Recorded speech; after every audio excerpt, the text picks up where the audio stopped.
يا أيها الذين آمنوا صلوا عليه وسلموا تسليما إن الذين يؤذون الله ورسوله لعنهم الله في الدنيا والآخرة وأعد لهم عذابا مهينا والذين يؤذون. السلام عليكم ورحمة الله وبركاته. إن الحمد لله نحمده ونستعينه ونستغفره ونعوذ بالله من شرور أنفسنا ومن سيئات أعمالنا. من يهده الله فلا مضل له ومن يضلل فلا هادي له. ونشهد أن لا إله إلا الله وحده لا شريك له ونشهد أن محمدا عبده ورسوله. أما بعد، قال الله تعالى في القرآن العظيم والفرقان المجيد: أعوذ بالله من الشيطان الرجيم، بسم الله الرحمن الرحيم. يا أيها الناس اتقوا ربكم الذي خلقكم من نفس واحدة وخلق منها زوجها وبث منهما رجالا كثيرا ونساء واتقوا الله الذي تساءلون به والأرحام إن الله كان عليكم رقيبا. يا أيها الذين آمنوا اتقوا الله حق تقاته ولا تموتن إلا وأنتم مسلمون. يا أيها الذين آمنوا اتقوا الله وقولوا قولا سديدا يصلح لكم أعمالكم ويغفر لكم ذنوبكم ومن يطع الله ورسوله فقد فاز فوزا عظيما. رب اشرح لي صدري ويسر لي أمري واحلل عقدة من لساني يفقه قولي. ربي زدني علما. سبحانك لا علم لنا إلا ما علمتنا إنك أنت العليم الحكيم. وقال النبي صلى الله عليه وسلم: إن أصدق الحديث كتاب الله وأحسن الحديث حديث محمد وشر الأمور محدثاتها وكل محدثة بدعة وكل بدعة ضلالة وكل ضلالة في النار. கண்ணியத்துக்குரிய அல்லாஹ்வின் நல்லடியார்களே, புகழனைத்தும் ஏக இறைவனாகிய அல்லாஹ் ரப்புல்லாஹ்விற்கு உண்டாகுமாக. சாந்தியும் சமாதானமும் உயிரிலும் மேலான முஹம்மது ரசூலுல்லாஹி ஸல்லல்லாஹு அலைஹி வஸல்லம் அவர்கள் மீதும், அவர்களுடைய வழிமுறையை தங்களால் இயன்றவை பின்பற்றி வாழ்ந்த சத்திய சஹாபாக்கள் சஹாபிய பெண்மணிகளின் மீதும், அனைத்து நல்லடியார்கள் மீதும், குறிப்பாக இங்கே அமர்ந்திருக்கக்கூடிய நம் அனைவரின் மீதும் அல்லாஹ்வுடைய சாந்தியும் சமாதானமும் என்றென்றும் நின்று நிலவட்டுமாக. அல்ஹம்துலில்லாஹ். கண்ணியத்திற்குரிய அல்லாஹ்வின் நல்லடியார்களே, புனிதமான ரமலானுடைய மாதத்தில் இரவு தொழுகையை நிறைவேற்றிவிட்டு அல்லாஹ்வுடைய ஆலயத்தில் அவனுடைய மார்க்க விஷயத்தை அறிந்து கொள்வதற்காக நாம் எல்லாம் அமர்ந்திருக்கிறோம். அல்லாஹ்வுக்கு புகழனைத்தும் அல்ஹம்துலில்லாஹ். சென்ற ரமலானில் நம்மோடு இருந்தவர்கள் பல பேர் இந்த ரமலான்ல இல்ல. அல்லாஹ் ரப்பல் ஆலமீன் இந்த ரமலானை அடையக்கூடிய பாக்கியத்தை நமக்கு இறைவன் வழங்கி இருக்கிறான். அதனுடைய நன்மையை முழுமையாக அடைவதற்குரிய பாக்கியத்தை இறைவன் நம் அனைவருக்கும் வழங்கி அருள் புரிவானாக என்ற பிரார்த்தனை செய்தவனாக உரைக்குள் செல்வதற்கு முன்னால் ஒரு சின்ன நபிகள் நாயகம் ஸல்லல்லாஹு அலைஹி வஸல்லம் அவருடைய ஒரு பொன்மொழியை புரிந்தவனாக உரைக்குள் செல்கிறேன். முஆவியா ரலியல்லாஹு அன்ஹு அவர்கள் ஒரு சந்தர்ப்பத்துல பள்ளிவாசலுக்குள் வர்றாங்க. மக்கள் எல்லாம் கூடி இருந்து அப்படி சுத்தி இருந்து மார்க்க விஷயத்தை பேசி கொண்டு இருக்கிறாங்க. முஆவியா ரலியல்லாஹு அன்ஹு அவர்கள் கேட்கிறார்கள், நீங்க எதற்காக இங்கு ஒன்று கூடி இருக்கிறீங்க? அப்போ அந்த மக்கள் சொல்றாங்க, பள்ளிவாசல்ல கூடியிருந்த அந்த மக்கள் சொல்றாங்க, அல்லாஹ்வை நினைவு கூறுவதற்காக நாங்கள் கூடியிருக்கிறோம் அப்படின்னு சொல்றாங்க. உடனே முஆவியா ரலியல்லாஹு அன்ஹு அவர்கள் திருப்பி கேட்கிறாங்க, அல்லாஹ் மீது ஆணையாக இதுக்குதான் நீங்க இருக்கீங்களா? இதற்காக தான் நீங்கள் இருக்கிறீர்களா? உடனே ஆம், அல்லாஹ் மீது ஆணையாக இதற்காக தான், அல்லாஹ்வை நினைவு கூறுவதற்காக தான் பள்ளிவாசல்ல நாங்கள் ஒன்று கூடி இருக்கிறோம் அப்படின்னு அந்த மக்கள் சொல்றாங்க. அதற்கு பிறகு முஆவியா ரலியல்லாஹு அன்ஹு அவர்கள் சொல்றாங்க, இதற்கு முன்னால் நபிகள் நாயகம் ஸல்லல்லாஹு அலைஹி வஸல்லம் அவர்கள் ஒரு சந்தர்ப்பத்துல சஹாபாக்கள் நபி தோழர்கள் எல்லாம் பள்ளிவாசல்ல ஒன்று கூடி சுத்தி இருந்து மார்க்க விஷயத்தை பேசிட்டு இருந்தாங்க. அல்லாஹ்வை நினைவு கூறிக்கொண்டிருந்தார்கள். ரசூலுல்லாஹ் இப்படியே வந்தாங்க. இப்ப நான் கேட்டேன்ல உங்கள்கிட்ட, அது மாதிரி கேட்டாங்க, நீங்கள் எல்லாம் எதற்காக ஒன்று கூடி இருக்கிறீர்கள்? உடனே சஹாபாக்கள் எல்லாம் சொன்னாங்க, யா ரசூலுல்லாஹ், எங்களுக்கு நேர் வழி வழங்கிய அல்லாஹ்வை புகழ்வதற்காக, எங்களுக்கு செய்த அருள்கொடைகளை அதற்காக அவருக்கு நன்றி செலுத்துவதற்காக நாங்கள் பள்ளிவாசல்ல குழுமி இருக்கிறோம். அவ ரசூலுல்லாஹ் திருப்பி கேட்டாங்க, அல்லாஹ் மீது ஆணையாக இதுக்குதான் நீங்க இருக்கிறீங்களா? நீங்க சொன்னது உண்மையா? இதுக்குதான் இருக்கிறீர்களா? அப்ப ஆமா. நான் சஹாபாக்கள் சொல்றாங்க, ஆமாம் அல்லாஹ்வுடைய தூதரே, இதற்காக தான் நாங்கள் இங்க ஒன்று கூடி இருக்கிறோம் அப்படின்னு. அப்ப ரசூலுல்லாஹி ஸல்லல்லாஹு அலைஹி வஸல்லம் அவர்கள் சொன்னார்கள் மிக முக்கியமான ஒரு வார்த்தை. நபிகளார் சொன்னார்கள், ஆத்தானியல் ஜிப்ரீல் ஃபஅக்பரனி, ஜிப்ரீல் என்னிடத்தில் வந்தார், அவர் எனக்கு அறிவிச்சார். என்ன அறிவிச்சார் தெரியுமா? இன்னல்லாஹ அஸ்ஸ வஜல், கண்ணியத்துக்குரிய அல்லாஹ் ரப்பல் ஆலமீன், யுபாஹி பிக்குமுல் மலாயிகா, உங்களை பற்றி நீங்க யார் அல்லாஹ் நினைவு கூறீங்கல்ல இந்த சபையில, உங்களை பத்தி மலக்குமார்களிடத்துல அல்லாஹ் ரப்பல் ஆலமீன் புகழ்ந்து பேசிக் கொண்டிருக்கிறான் அப்படின்னு ஜிப்ரீல் வந்து என்கிட்ட சொன்னாங்க அப்படின்னு ரசூலுல்லாஹி ஸல்லல்லாஹு அலைஹி வஸல்லம் அவர்கள் சொன்னார்கள். அப்ப நாம் இருக்கக்கூடிய சபை, நம்ம மக்கள் என்ன நினைக்கிறாங்கன்னா, குர்ஆன் ஓதுறது அல்லது தொழுகை மட்டும்தான் நன்மை நினைக்கிறாங்க. அது மட்டும் அது நன்மைதான். அதே போன்று மார்க்க விஷயத்துக்கு ஏராளமான சிறப்பு இருக்குது. அது பெரிய உரையாடே பேசிடலாம். மார்க்க சபையில் அமர்ந்து கொள்வது ஏராளமான சிறப்பை பெற்று தருகிறது. இது சாதாரண விஷயமா யோசிச்சு பாருங்க. மலக்குமார்கள் இடத்துல ரசூலுல்லாஹ் என்ன வார்த்தை சொல்றாங்க? உங்களை பற்றி ஜிப்ரீல் என்கிட்ட வந்தாரு. ஜிப்ரீல் வந்து என்ன சொன்னாங்க? உங்களை பத்தி இப்ப இந்த கூடி இருக்கிறாங்களே அந்த நபி தோழர்களை பற்றி அல்லாஹ் ரப்பல் ஆலமீன் மலக்குமார்கள் இடத்துல புகழ்ந்து பேசிக் கொண்டிருக்கிறான் அப்படின்னு சொன்னாங்கன்னா நாம் சிந்திச்சு பார்க்கலாம். அப்போ மார்க்க சபையில் அமர்ந்திருப்பதும் மிகவும் ஒரு சிறந்த விஷயமாக இருக்கிறது. நன்மையை பெற்று தரக்கூடிய, அல்லாஹ் நம்மை நினைவு கூறக்கூடிய ஒரு விஷயமாக இருக்கிறது என்பதை நினைவு கூறியனாக, தௌஹீதே எங்களின் உயிர் மூச்சு என்பதை தொடர் உரையாக இந்த தௌஹீத் மஸ்ஜிதுல எனக்கு வழங்கி இருக்கிறார்கள். இந்த தௌஹீத் என்று சொல்லக்கூடிய இந்த வார்த்தை நமக்கு அதிகமாக பரிச்சயமான ஒரு வார்த்தையா இருக்கலாம். நம்ம கிட்டத்தட்ட 30-40 வருஷமா இந்த தௌஹீத் என்ற வார்த்தையை நாம் அறிந்திருக்கிறோம். அப்ப இதை மீண்டும் எதற்காக இந்த தலைப்பை கொடுக்க வேண்டும் என்றால், இதனுடைய முக்கியத்துவத்தை ஆணி வேறாக நம்முடைய உள்ளத்தில் பதிவு செய்ய வேண்டும் என்பதற்கு தான் இந்த தௌஹீதே எங்களின் உயிர் மூச்சு என்ற தலைப்பை வழங்கி இருக்கிறாங்க. உயிர் மூச்சுனா என்னது? நாம் சுவாசிக்கக்கூடிய அந்த மூச்சு, அது நின்றுட்டுனா நம்ம மௌத்தாயிரும், நாம் ஜனாசா. அதே போன்று ஒரு முஸ்லிமுடைய, ஒரு மனிதனுடைய உள்ளத்தில் இந்த தௌஹீத் நின்று விட்டது என்றால் அவருடைய மறுமை நாசமாகி விடுகிறது. இந்த தௌஹீத் எல்லாவற்றிற்கும் முக்கியத்துவம் வாய்ந்தது. இஸ்லாத்தின் அடிப்படை இந்த தௌஹீத். தௌஹீத் என்று சொல்லக்கூடிய அந்த வார்த்தையின் அர்த்தம் என்ன?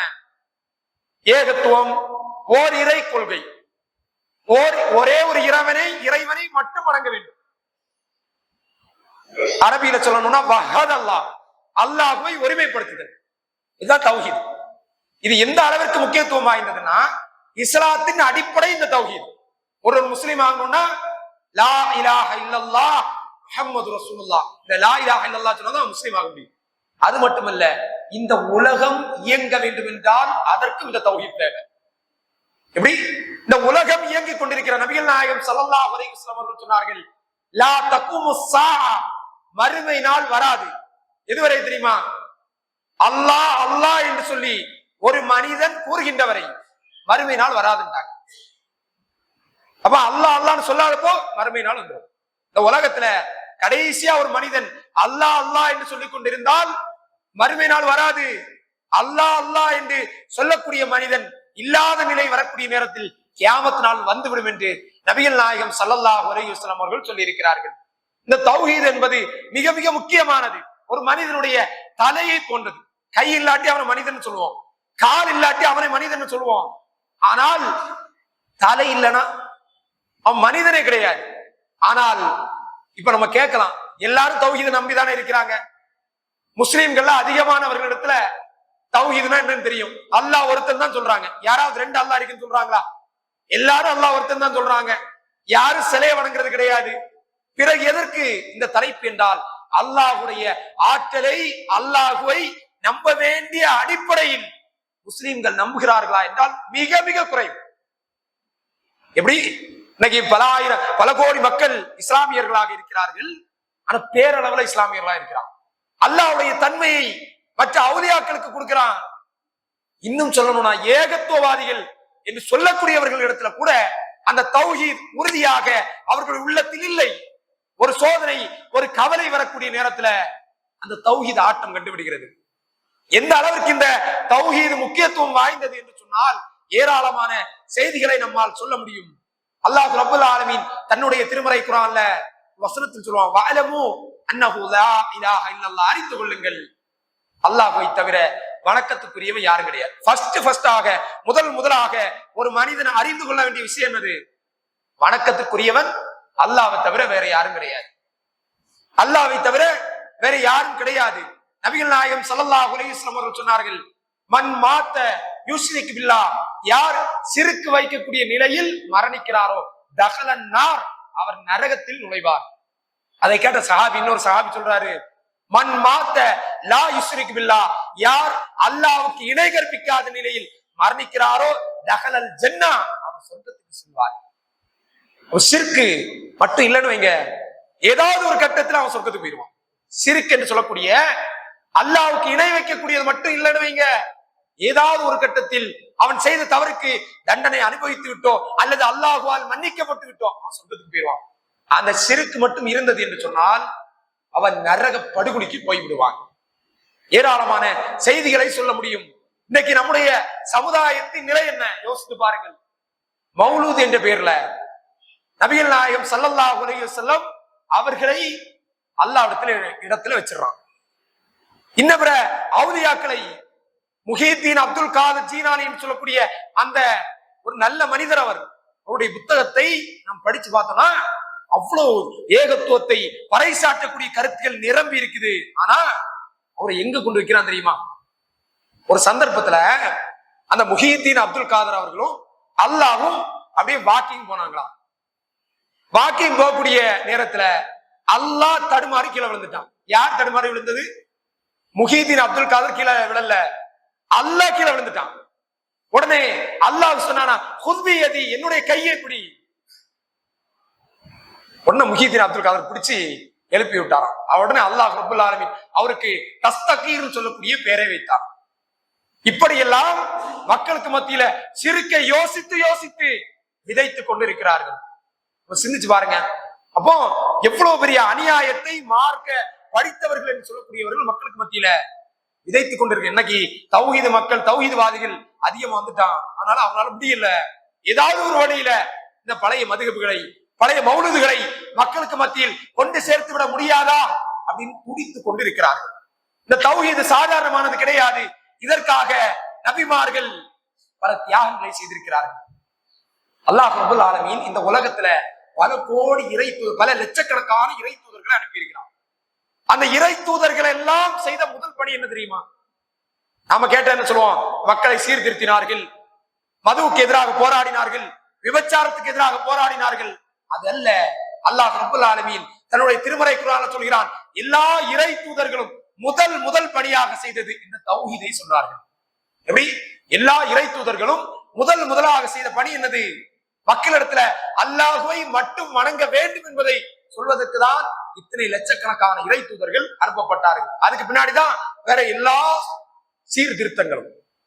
நபிகள் நாயகம் ஸல்லல்லாஹு அலைஹி வஸல்லம் அவர்களிடத்துல ஆயிஷா ரலியல்லாஹு அன்ஹா அவர்கள் கேட்கிறாங்க ஒரு மனிதரை பத்தி. இப்னு ஜுதான் அப்படின்னு சொல்லக்கூடிய ஒரு மனிதர். இவரை பற்றி ஆயிஷா ரலியல்லாஹு அன்ஹா அவர்கள் கேட்கிறார்கள், தக்ரபுல் லைஃப் இவர் எப்படிப்பட்டவர்னா விருந்தினர்களை உபசரிக்கக்கூடியவரா இருக்கிறார். விருந்தாளி வந்தாச்சுன்னா ரொம்ப கவனிப்பாரு. உறவினர்களை அரவணைக்கக்கூடியவரா இருக்கிறார். இவரை பத்தி யார சொல்லலாம், நீங்க என்ன நினைக்கிறீங்க? ஆயிஷா ரலியல்லாஹு அன்ஹா அவர்கள் கேட்கிறாங்க. ஆனா இவர் இஸ்லாத்தை ஏத்துக்கல. இவர் சொர்க்கத்துக்கு போவாரா அப்படின்னு ஆயிஷா ரலியல்லாஹு அன்ஹா, அதாவது நிறைய நல்ல அமல்கள் செய்திருக்கிறாரு, நிறைய தான தர்மம் செய்திருக்கிறாரு, இவர் சொர்க்கத்துக்கு போவாரா என்று கேட்ட ஒரு நேரத்தில் நபிகள் நாயகம் ஸல்லல்லாஹு அலைஹி வஸல்லம் சொன்னார்கள், ஒரு சொர்க்கத்துக்கு போக மாட்டார். ஏன் தெரியுமா? அவர் வாழ்க்கையில ஒரு நாள் கூட அல்லாஹ்விடத்துல ரப்பியோ ஃபிர்லி ஹத்தியதி யௌமத்தீன், யா அல்லாஹ் தீர்ப்பு நாள்ல என்னை மன்னித்து விடு, என்னுடைய பாவத்தை மன்னிப்பாயாக என்று ஒரு முறை கூட பாவ மன்னிப்பு கேட்டது கிடையாது. அதனால எவ்வளவு உறவினர்களை அரவணைச்சாலும் சரி, விருந்தினர்களுக்கு உணவளித்தாலும் சரிதான், இவருடைய நல்ல அமல்கள் எந்த பிரயோஜனம் கிடையாது என்று நபிகள் நாயகம் ஸல்லல்லாஹு அலைஹி வஸல்லம் சொல்லி இருக்கிறார்கள் என்றால் சிந்திச்சு பார்க்க. அப்ப எவ்வளவுதான் அமல்கள் நாம் செய்தாலும் இந்த தௌஹீத் இல்லை என்று சொன்னால் நம்ம நரகத்துக்கு போய்விட வேண்டியதான். நபிகள் நாயகம் ஸல்லல்லாஹு அலைஹி வஸல்லம் அவர்கள் சொன்னார்கள், நாளை மறுமை நாள்ல ஏராளமான மக்கள் ஆதம் நபி அலைஹிஸ்ஸலாம் அவர்கள் முதல் கடைசி மனிதர் வரைக்கும் ஒன்று கூட்டப்படுவார்கள். அந்த நேரத்துல ஒரு மனிதன் வருவான். அந்த மனிதன் பல தவறுகள் செய்திருப்பான். எவ்வளவு தவறுகள்னா ஹதீஸ்களை நம்மால் பார்க்க முடியும். கிட்டத்தட்ட 99 ஏடுகள் அளவுக்கு பாவத்தை செய்திருப்பான். எத்தனை பாவம்? 99 ஏடுகள் நிரம்ப பாவம். ஒவ்வொரு ஏடும் எப்படி இருக்கும்னா கண்ணுக்கு எட்டிய தூரம் இருக்கும். கண்ணுக்கு எட்டிய தூரம் என்ன? இங்க இருந்து அப்படியே பாக்குறோம். எதுல நம்முடைய பார்வை இறுதியாகுதோ அதான் கண்ணு கெட்டிய பாவம். எண்டு கண்ணு கெட்டிய தூரத்துக்கு பாவம். ஒவ்வொரு ஏடும் கண்ணு கெட்டிய அளவுக்கு பெருசா இருக்கும். எல்லாமே பாவம். கிட்டத்தட்ட 99 ஏடுகள் பாவம் நிரம்ப வந்திருப்பான். அல்லாஹ் ரப்பல் ஆலமீன் அந்த மனிதனிடத்துல கேட்பான், இப்பா இந்த உன்னுடைய பாவம் லிஸ்ட் எல்லாம் பார்த்துட்டேன்ல? ஆமா பார்த்துட்டேன். இதுல ஏதாவது என்னுடைய மாணவர்கள் தவறாக, அதாவது கிராமன் காத்திபின் 2 வழக்குமார்கள் இருக்கிறாங்கல்ல, இவங்க எழுதுறதுல ஏதாவது தவறுதல் செய்துட்டாங்களா? இல்லையா அல்லாஹ், எந்த தவறுமே செய்யல, எல்லாமே நான் செய்த தவறுதான் எழுதி வச்சிருக்கிறாங்க. வேற ஏதாவது காரணம் நீ சொல்ல வர்றியா? இல்லையா அல்லாஹ், வேற எந்த காரணம் சொல்ல வரல, நான் செய்த தவறு வந்துருச்சு அப்படின்னு. அல்லாஹ் ரப்பல் ஆலமீன் சொல்வானா, நீ இன்றைய அநீதி இழைக்கப்பட மாட்டாய், நம்மிடத்திலிருந்து உனக்கு ஒரு கருணை இருக்கிறது என்று இறைவன் சொல்வான். அப்படியா? அந்த மனிதன் அப்படியே நிக்கக்கூடிய நேரத்துல ஒரு சின்ன ஒரு துண்டு சீட்டு இருக்கு, அவரிடத்துல வெளிப்படும். அதில் அஷ்ஹது அல்லா இலாஹ இல்லல்லாஹ் வ அஷ்ஹது அன்ன முஹம்மது ரசூலுல்லாஹ் எழுதி. அந்த மனிதன் பார்க்கறான், இது என்ன பெரிய விஷயமா இருக்கு. கண்ணுக்கு எட்டிய தூரம் ஒவ்வொரு சீட்டு இருக்குது. அது மாதிரி 99 சீட்டு பாவத்துல நிரம்பி, ஏடுகள் பாவத்தில் நிரம்பி இருக்குது. ஒரே ஒரு சின்ன துண்டு சீட்டை வச்சு என்ன பண்ண போறோம்? 2 ஒரு சைடு ஒரு எடை கொண்டு வரப்படும். ஒரு தட்டுல அந்த 99 பாவங்கள் செய்த அந்த ஏடுகளை வைக்கப்படும். 99 பெரிய பிரம்மாண்டமான பாவம் நிரம்பி அந்த ஏடுகள் வைக்கப்படும். இன்னொரு தட்டுல அந்த ஒரு துண்டு சீட்டு வைக்கப்படும். அந்த மனிதன் கேட்பானா, இந்த சின்னதை வச்சு நான் என்ன பண்ண போறேன் அப்படின்னு. வைக்கப்படக்கூடிய நேரத்தில் அந்த சின்ன துண்டு சீட்டு அதோட கனத்தால் நிரம்பிவிடும். 99 ஏடுகளும் பறந்து விடும் என்று ஹதீஸ்கள்ல நம்மால் பார்க்க முடியும். அல்லாஹ் ரப்பல் ஆலமீன் சொல்கிறானா, அஷ்ஹது அல்லா இலாஹ இல்லல்லாஹ் வ அஷ்ஹது அன்ன முஹம்மது ரசூலுல்லாஹ், அல்லாஹ்வுடைய வார்த்தையை விட எதுவுமே கனமானது கிடையாது என்று சொல்வாங்க. யோசிச்சு பாருங்க, இவ்வளவு பாவத்தோடி வந்தாலும் நம்மை காப்பாற்றக்கூடியது என்னது? நம்மை காப்பாற்றக்கூடியது இந்த கலிமா, அல்லாஹ்வை மட்டும்தான் வணங்க வேண்டும் என்று சொல்லக்கூடிய இந்த விஷயம் நம்மை காப்பாற்றும் என்று சொன்னால், அந்த விஷயத்துல, அந்த சிறுக்குடைய விஷயத்துல நம்ம எவ்வளவு கவனமா இருக்கணும். இந்த சமுதாயத்தினுடைய நிலை என்ன? மௌலூதுகள் என்ற பெயர்ல நம்முடைய ஏகத்துவவாதிகள், தௌஹீத்வாதிகள் எங்க கொண்டு வர்றாங்க? திருமணம் வரக்கூடிய நேரத்துல வீட்டுல உள்ளவங்க நிர்பந்திக்கிறாங்க, பெண்களும் அதை போன்று தடம் கொள்ளக்கூடிய காட்சியை பார்க்க முடியும். அதுல இன்னும் அதிகப்படியாக சொல்ல வேண்டும் என்றால், என்ன லவ் பண்றோம் என்ற பெயர்ல மார்க்கத்தை கூறு போட்டுக் கொண்டிருக்கிறார்கள். என்ன சொல்றான்? நான் அவனை திருமணத்துக்கு பின்னாடி அவனுக்கு இஸ்லாத்தை சொல்லிக் கொடுத்து அவனை தௌஹீத்வாதியாக மாற்றி விடுவேன் என்று பேசக்கூடியவர்கள் இருக்கிறார்கள். இதெல்லாம் சாத்தியமா? யோசித்து பாருங்கள். வரலாறுகள், ஹதீஸ்களை தெரிந்தவர்கள் இப்படி பேச முடியாது. நபிகள் நாயகம் ஸல்லல்லாஹு அலைஹி வஸல்லம் அவர்கள் நாமெல்லாம் அறிந்த செய்திதான். சிறிய தந்தை இஸ்லாத்துக்கு வருவதற்கு எவ்வளவு சிரமப்பட்டாங்க. அபூ தாலிப். அந்த அபூ தாலிப் இருந்த ஒரே காரணத்தினால மக்கத்து காஃபிர்கள் நபிகளாரை தொல்லை செய்யாமல் இருந்தார்கள். அவர் மரணதை ஏராளமான உதவிகளை நபிகள் நாயகம் ஸல்லல்லாஹு அலைஹி வஸல்லம் அவர்களுக்கு செய்தவர் இந்த அபூ தாலிப். அவர் இஸ்லாம் மரண தருவாயில இருக்கிறாரு. ரசூலுல்லாஹி ஸல்லல்லாஹு அலைஹி வஸல்லம் அவர்கள் இஸ்லாத்துக்கு வந்துருங்க, கடைசி வரைக்கும் அவர் வரமாட்டேன் என்று சொல்லி அப்துல் முத்தலிஃபுடைய மார்க்கத்தில் நான் மரணித்து விடுகிறேன் அவர் மௌத்தாகிறார். ரசூலுல்லாஹி ஸல்லல்லாஹு அலைஹி வஸல்லம் அவர்கள் சொன்னார்கள், நான் தடுக்கப்படவில்லை என்றால் உங்களுக்காக பாவமன்னிப்பு கேட்பேன்னு சொல்லிட்டு பாவமன்னிப்பு கேட்கிறாங்க. அல்லாஹ் ரப்பல் ஆலமீன் வசனத்தை அருள்கிறார். இன்னல்லாஹ மா கான லின்னபிய்யி வல்லதீன ஆமனு அய்யஸ்தக்ஃபிரு லில் முஷ்ரிகீன். இந்த இணை கற்பிக்கக்கூடியவர்களுக்கு அவர்கள் இணைகள் நரகவாசிகள் தான் என்று தெரிந்ததற்கு பிறகு அவர்களுக்காக பாவமன்னிப்பு தேடுவது இந்த நபிக்கோ மீன்கண்டவர்களுக்கோ தகுதியானது கிடையாது என்று இறைவன் சொல்கிறார். ரசூலுல்லாஹ்வால உலகத்திலே பெரிய மகான் தான் யாரு? ரசூலுல்லாஹ்வால அவர்களை காப்பாற்ற முடியும், தன்னுடைய சிறிய தந்தையை காப்பாற்ற முடியல. இவன் என்ன சொல்றான்? திருமணம் பண்ணிட்டு நாங்க இஸ்லாத்தின் அழைச்சிட்டு வந்துருவோம். எப்படி முடியும்? உடனே இறைவன் இன்னொரு வசனத்தையும் அழைக்கிறான். ரசூலுல்லாஹ் ரொம்ப வருத்தப்பட்டாங்க. இன்னகலா தஹ்தி மன் அஹ்பப்த வலாகின்னல்லாஹ யஹ்தி மன் யஷா. நபியே, நீங்க நினைக்கக்கூடிய ஆட்களை எல்லாம் இந்த தௌஹீதுக்குள் கொண்டு வர முடியாது.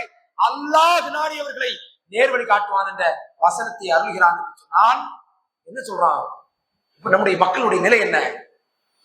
தௌஹீதினுடைய அருமையை அவர்கள் விளங்கிக் கொள்ளவில்லை. தௌஹீத் என்ன? நம்முடைய நிலை என்ன? எந்த கஷ்டத்தையும் விடாமல் இந்த தௌஹீதை பெற்றிருக்கிறோம். அதனால நமக்கு பெரிய விஷயமா தெரியல. நம்முடைய காலர்கள் வேர்வையை கூட அனுபவிச்ச கிடையாது. இந்த தௌஹீதுக்காக நாம் ஏதாவது சிரமம் சந்திச்சிருக்கிறோமா? யோசிச்சு பாருங்க.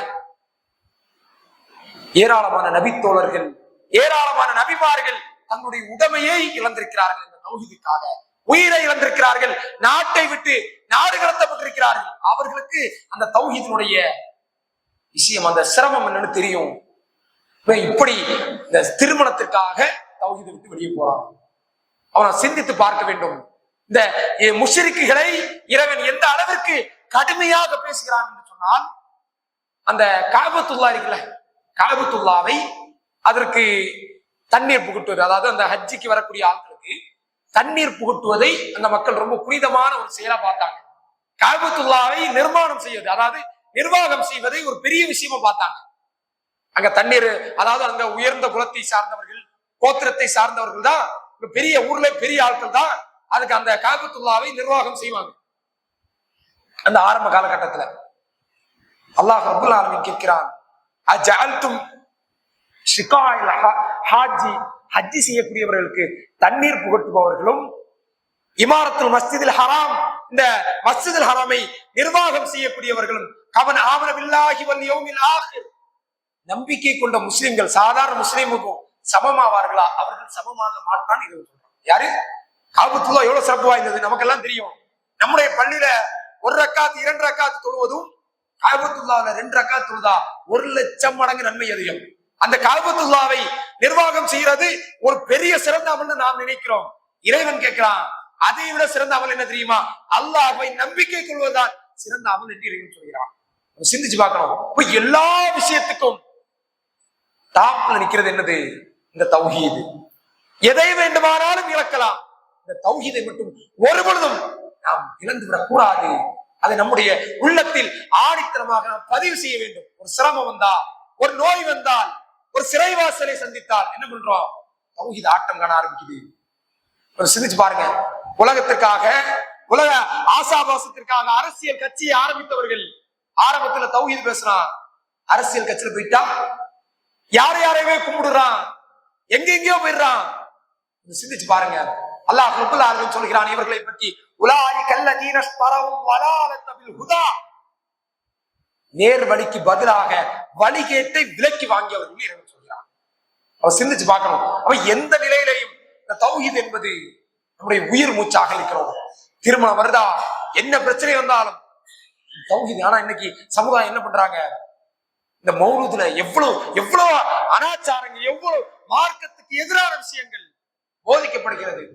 முஹிதீன் அப்துல் காதர் ஜீலானி என்று சொல்லக்கூடிய அந்த நபரை பற்றி ஒரு ஜும்மா உரைய ஒரு ஆலிம் சொல்லக்கூடிய பேசுறாரு. என்ன பேசுறாரு? இவரை பத்தி ஒரு ஒரு ஒரு மனிதருக்கு ஒரு சந்தேகம் வந்துருச்சு. ஒரு உண்மையிலே அவுளியாவா, உண்மையிலே நல்ல அடியாரா அப்படின்னு ஒரு சந்தேகம். அப்ப என்ன பண்ணணும்? நேரடியா அவர்கிட்ட போய் எனக்கு ஒரு பொருளை நீங்க தரணும், அந்த பொருளை நான் என்னோடத்துல வைக்கக்கூடிய நேரத்துல எதிரிகளால் எனக்கு எந்த பாதிப்பை ஏற்படுத்தக்கூடாது, அப்படி ஒரு பொருளை தாங்க. அப்படியா, ஒரு பொருளை தர்றேன் அப்படின்னு ஒரு பேப்பர்ல ஏதோ எழுதி கொடுத்துடுற. அவன் வீட்டுல போய் என்ன பண்றான்? ஒரு ஆட்டினுடைய கழுத்தை அப்படியே கட்டி மாலை மாதிரி கட்டிட்டு ஒரு பெரிய அருவாளை எடுத்து அந்த ஆட்டை அறுப்பதற்கு துணிகிறான். அந்த ஆட்டை அறுக்க முடியல. பயந்து போய் முஹீத்தீன் ஆண்டவரே, எப்படி முஹீத்தீன் ஆண்டவரா? அல்லாஹ்தான் ஆண்டவர் சொல்றான். முஹீத்தீன் ஆண்டவரே, என்னால ஆட்டை அறுக்க முடியல. நீங்க ஒரு பேப்பர் ஒரு ஏதோ எழுதி கொடுத்தீங்க, நான் அதை ஓபன் பண்ணி பார்த்தேன். அதுக்குள்ளாடி அலிஃப்னு ஒரு வார்த்தை தான் எழுதி இருந்துச்சு. இந்த அலிஃபுக்கு இவ்வளவு பவரா? முஹீத்தீன் ஆண்டவர் சொன்னாராம், அந்த அலிஃபுக்கு அவ்வளவு பவர் கிடையாது, அதை எழுதிய கை அல்லாஹ்வுடைய கை அப்படின்றார். யாரு? முஹீத்தீன் ஆண்டவர் யாரு? அல்லாஹ் ஆக்கிட்டாங்க. இப்படி இந்த அளவிற்கு மிகப்பெரிய சிறுக்கை சர்வ சாதாரணமாக இவர்கள் செய்து கொண்டிருக்கிறார்கள் என்று சொன்னால் யோசித்து பாருங்கள். இப்ப ஏற்கனவே சொன்ன மாதிரி அல்லாஹ் கீழே விழுந்துட்டா புதுப்பியதை அல்லாஹ் சொன்னா என் கை எப்படின்னு. அல்லாஹ்க்கு மேல யாரு? முஹீத்தீன் ஆண்டவர். அல்லாஹ்க்கு நேர வச்சாதான் அது சிறுக்கு. இப்ப எப்படி எழுதி வச்சிருக்கிறான்? அல்லாஹ்க்கு மேல முஹீத்தீன் ஆண்டவர். எவ்வளவு பெரிய சாதாரண ஒரு பாடல்கள்ல மக்களை ஏமாற்றுவதற்காக, தங்களுடைய சுய லாபத்திற்காக சிறுக்கை செய்து கொண்டிருக்கிறார்கள். அப்ப இந்த தௌஹீதுக்காக நபி தோழர்கள், நபிமார்கள் சந்தித்த தியாகம் என்பது ஏராளமான தியாகத்தை சந்தித்திருக்கிறார்கள். வரலாறுகள்ல நம்மால் பார்க்க முடியும். நபிகள் நாயகம் ஸல்லல்லாஹு அலைஹி வஸல்லம் அவர்கள் சில நபி தோழர்களை போர்க்களத்துக்கு அனுப்பி வைக்கிறாங்க. போர்க்களத்துக்கு ஜாஃபர் பின் அபி தாலிப் என்று சொல்லக்கூடிய நபி தோழர் சொல்றார். அதுக்கு அடுத்து வந்த தலைமுறை மக்களோடு பேசுறாரு, அதாவது தாபியத்துல பேசுறாரு. நாங்க போர்க்களத்துக்கு போனோம், ரசூலுல்லாஹி ஸல்லல்லாஹு அலைஹி வஸல்லம் அவர்கள் எங்களை போருக்கு அனுப்பி வைத்தார்கள். நாங்கள் உணவுகளை எல்லாம் அப்படியே பேக் பண்ணி தயார் செய்து வைத்துக் கொண்டிருந்தோம். அந்த நேரத்துல நீங்கள் எவ்வளவு உணவு சாப்பிட்டீங்க? அந்த தாபி கேட்கிறாரு, ஜாஃபர் பின் அபி தாலிப் அவர்கள் கேட்கிறாரு, நீங்க எவ்வளவு சாப்பாடு, என்ன உணவு சாப்பிட்டீங்க? உடனே அவர் சொல்றாங்க, எங்களில் ஒவ்வொரு பேரும் ஒரு பேரித்த பழத்தை சாப்பிடுவோம். எத்தனை நாளுக்கு? ஒரு நாளுக்கு ஒரு பேரித்த பழம். யோசிச்சு பாருங்க, எவ்வளவு கொடூரமான நிலை. ஒரு நாளுக்கு ஒரு பேரித்த பழம். எப்படி ஒரு பேரித்த பழம் உங்களுக்கு போதுமானதாக இருந்தது? உடனே ஜாஃபர் பின் அபி தாலிப் என்று சொல்லக்கூடிய அந்த நபித்தோட சொல்றாரு, சில நேரத்துல அந்த ஒரு பேரித்த பழம் கூட கிடையாது. யோசிச்சு பாருங்க, இவ்வளவு சிரமத்தை சந்தித்து, இவ்வளவு கஷ்டத்தை பட்டு அனஸ் ரலியல்லாஹு அன்ஹு அவர்கள் சொல்வார்கள், நபிகள் நாயகம் ஸல்லல்லாஹு அலைஹி வஸல்லம் அவர்கள் எங்களை போருக்கு அனுப்பி வைத்தார்கள். நான் ஒரு கையளவு வார் கோதுமை இருந்தது, அதுல கெட்டு போன கொழுப்பு, ஆட்டினுடைய கொழுப்பு வச்சு கெட்டு போயிருச்சது, அதை அப்படியே மிக்ஸ் பண்ணி ரொட்டி செய்து கொடுத்தோம். யாருக்கு? போர்க்களத்துக்கு வந்த அந்த நபி தோழர்களுக்கு. அவர்கள் அப்படியே சாப்பிட்டாங்க. துர்வாடை உள்ள போறதுக்கு முன்னாடி, கெட்டு போன கொழுப்பு உள்ள போறதுக்கு முன்னாடி துர்வாடை, துர்நாற்றம் அடிக்கும். வேற வழி இல்லாமல் சாப்பிட்டு போர்க்களத்தை சந்தித்த தௌஹீதிற்காக எல்லாத்தையும் எதுக்கு சந்திச்சாங்க? இந்த தௌஹீதை மக்களுக்கு மத்தியில் எடுத்து சொல்ல வேண்டும் என்பதற்காக இவ்வளவு சிரமத்தை சந்தித்தார்கள். ஆனா நம்ம என்ன பண்றோம்? சாதாரணமாக ஒரு பெண்ணிற்காக மார்க்கத்தை விட்டுறோம். இன்னும் சொல்லணும்னா தௌஹீதினுடைய அந்த ஒரு அல்லாஹ் ரப்பல் ஆலமீன் அதை அசைக்கக்கூடிய எந்த விஷயத்துக்கும் அனுமதி கொடுத்த கிடையாது. நபிகள் நாயகம் ஸல்லல்லாஹு அலைஹி வஸல்லம் அவர்கள் சொன்னார்கள், மன் ஹலஃப பிகைரில்லாஹ் ஃபகத் அஷ்ரக. யார் அல்லாஹ் அல்லாதவர் மீது சத்தியம் செய்கிறாரோ அவர் ஷிர்க் வைத்துட்டார். சத்தியம்னா அல்லாஹ் பார்த்துட்டே இருக்கிறான், அல்லாஹ்வுக்கு மேல மட்டும்தான் செய்யணும். இன்னொருவருக்கு மேல சத்தியம் செய்தா அது ஷிர்க் என்று, அதாவது தௌஹீதை எதிர்க்கக்கூடிய இறைவனுடைய சாயல் கூட விழுந்து விடக்கூடாது என்ற கவனமாக இருந்தார்கள். பள்ளிவாசலை நிர்வாகம் செய்யக்கூடியவர்கள் எப்படி இருக்கிறோம்? அல்லாஹ்வுக்கு ஷிர்க் வைக்க கூடாது. திருமணம் செய்ய வேண்டுமா? அவர்கள் ஷிர்க் வைக்க கூடாது. ஜனாசா தொழுகை நடத்த வேண்டுமா? அவர்கள் ஷிர்க் வைக்க கூடாது. ஏன்னா ஷிர்க் வைக்கக்கூடியவர்களுக்கு ஜனாசா தொழுகை இல்லை. இப்படி ஒவ்வொரு விஷயத்திலையும் ஷிர்க்கை நபிகள் நாயகம் ஸல்லல்லாஹு அலைஹி வஸல்லம் அவர்கள் வெறுத்திருக்கிறார்கள். அதனுடைய இன்னும் சொல்லணும்னா நபிகளார் சொன்னார்கள், அதாவது ஒருவர் தன்னுடைய இருப்பிடத்தை நரகமாக்கிக் கொள்ளணும். யார் தெரியுமா? மக்கள் தனக்காக எழுந்து நிற்க வேண்டும் என்று யார் ஆசைப்படுகிறாரோ இதெல்லாம் சாதாரண விஷயம் தான். எந்த அளவிற்கு சிறுக்கின் பக்கம் மக்கள் சென்று விடக் கூடாது என்பதுல நபிகள் நாயகம் ஸல்லல்லாஹு அலைஹி வஸல்லம் கவனமா இருந்திருக்கிறாங்க. மக்கள் யார் தனக்காக மக்கள் எழுந்து நிற்க வேண்டும் என்று ஆசைப்படுகிறானோ அவர் தன்னுடைய இருப்பிடத்தை நரகமாக்கிட்டாங்க. இப்படி ஒவ்வொரு விஷயத்திலேயும் சிறுக்கின் பக்கம் போய்விடக் கூடாது என்பதை நபிகள் நாயகம் ஸல்லல்லாஹு அலைஹி வஸல்லம் அவர்கள் மிக கவனமாக செய்திருக்கிறார்கள் என்று சொன்னால், இன்னைக்கு சமுதாய மௌலித் என்ற பேர்ல, சமுதாயத்துல திருமணம் என்ற பேர்ல அல்லாஹ்வை விட்டு இந்த சிறுக்கின் பக்கம் சென்று கொண்டிருப்பதை பார்க்க முடிகிறது. ஆகவே எந்த நிலையிலேயும் நபிகள் நாயகம் ஸல்லல்லாஹு அலைஹி வஸல்லம் அவர்கள் சொல்வார்கள், நாளை மறுமை நாள்ல ஒரு மனிதன் வருவான், பூமி நிறைய பாவத்தோடு வருவான், பூமி நிறைய பாவத்தோடு வருவான், ஆனா சிறுக்கு வச்சிருக்க மாட்டான். எப்பேற்பட்ட வார்த்தையை யோசிச்சு பாருங்க, எப்பேற்பட்ட நபி மொழியை சிந்திச்சு பாருங்க. பூமி நிறைய பாவம், ஆனா சிறுக்கு வச்சிருக்க மாட்டான். அல்லாஹ் ரப்பல் ஆலமீன் அவருக்கு பூமி நிரம்ப பாவ மன்னிப்பை கொடுத்து சொர்க்கத்தில் நுழைய செய்வான் என்று நபிகள் நாயகம் ஸல்லல்லாஹு அலைஹி வஸல்லம் அவர்கள் சொல்லியிருக்கிறார்கள்.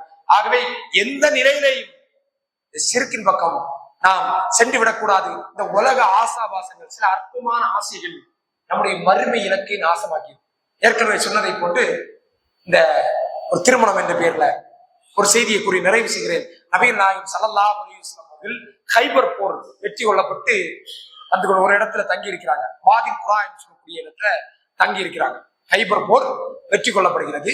வாதில் குரா என்று சொல்லக்கூடிய இடத்துல நபிகள் நாயகம் ஸல்லல்லாஹு அலைஹி வஸல்லம் அவர்களும் சஹாபாக்களும் ஓய்வு எடுக்கிறாங்க. அந்த போர்க்களத்துல பெரிய அளவு தங்கம் வைரம் எல்லாம் கிடைக்கல, உணவுப் பொருட்கள் சில ஆடைகள் கிடைச்சிருச்சு.